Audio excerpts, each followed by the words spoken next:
We all have stress in our lives, and we all know too much of it can be detrimental to our physical and mental well-being.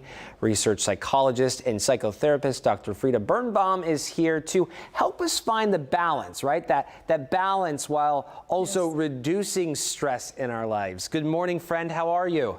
Good morning, friend, to you. Always a pleasure. Thank you so much. Yes, always a pleasure talking with you. Hey, so talk to us.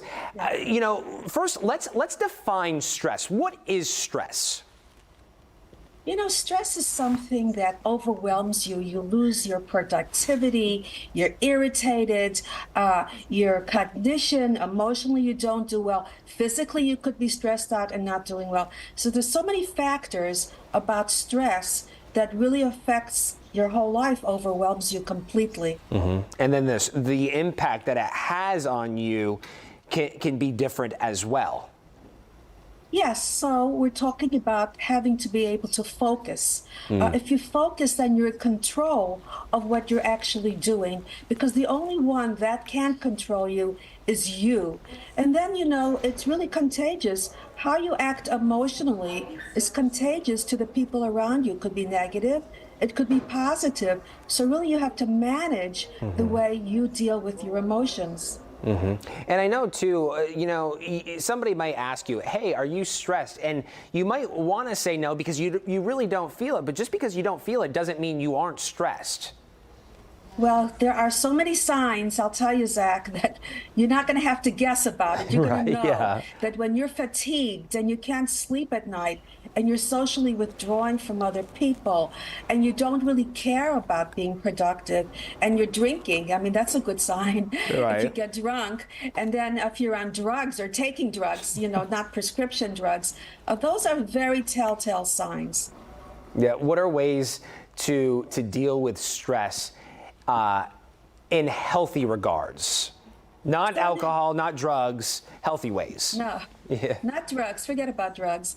But really, the best thing to do is to take responsibility, especially if you're working with the people around you. You should really be there for them. You shouldn't be negative. You should be flexible with what it is that they need. They should have a space. You should have a space for yourself.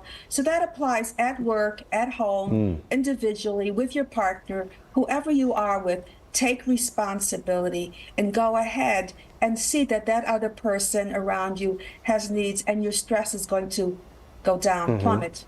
And do you think by having conversations about the stress they're feeling can also be helpful at times?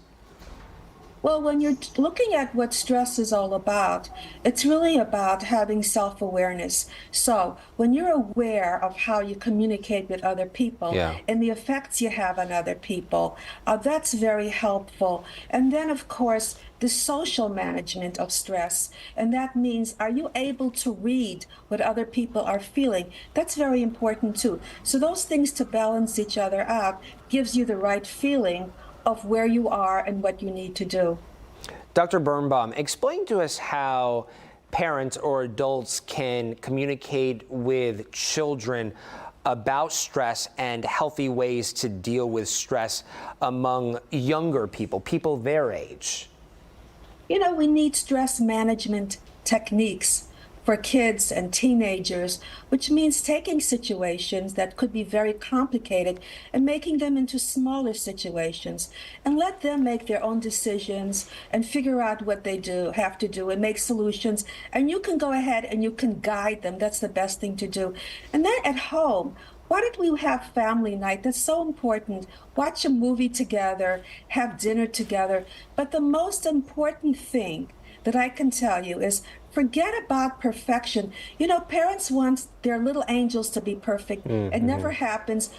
They're not perfect. The parents aren't perfect. I'm not perfect. I hate to say it. Maybe you're not perfect. No, I'm definitely not. You're not. Well, sometimes you are. Oh, you're kind. But yes, but, in general, forget about perfection. It's too hard on the kids. Yeah, you know, and with that expectation comes a lot of pressure, right? I know you talk about self-awareness and being aware of your surroundings and really reading the room sort of thing, but it also comes back to emotional intelligence. You can actually use your emotions to reduce stress. Yes, so if you're emotionally aware of how you're feeling, because that's in your gut, you can feel it right away. Trust that judgment and go with it and take control of that. And then, as I said, when you can do that, then you can be more objective and read the room around you, and you can have the answers right away instead of second guessing yourself. Yeah, my outlets have always been deep breathing and going for a walk to clear your mind. You know, taking a few seconds, a few minutes to decompress, be alone, and be in the moment, right? Concentrate on breath. Yes. Breath work can go a long Yes, way. you're right, Zach. Absolutely. And then there are ways, the way you communicate, your body language, your facial expressions, your eye contact is very important as well. So people have to have a trust in you, and they have to have an interest in you, and to know how to do that, how to have relationship management is extremely important to deal with stress, because then you communicate with another person in a way that you wouldn't communicate otherwise. But you know something else, Zach, we didn't talk about?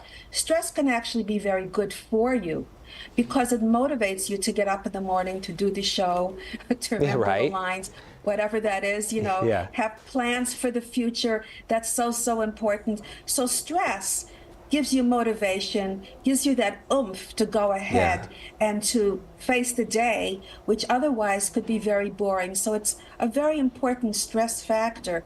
So I'm going to ask you a question. You know, I always ask you questions. Yeah. What is your best stress factor for you that's positive, Ooh, that gets you? Stress factor.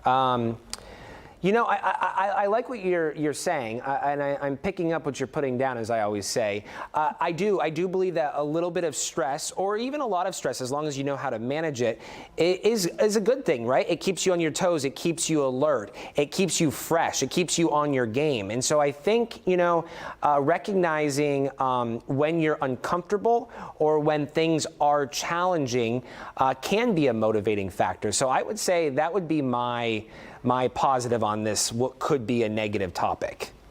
Absolutely. And remember, what you want to do may not be comfortable. You have to get uncomfortable to be comfortable. In the long run, you'll feel less stress and much happier at the end of it all. Yeah. Well, we always love catching up with you. Thank you so much, you. Dr. Birnbaum, as always.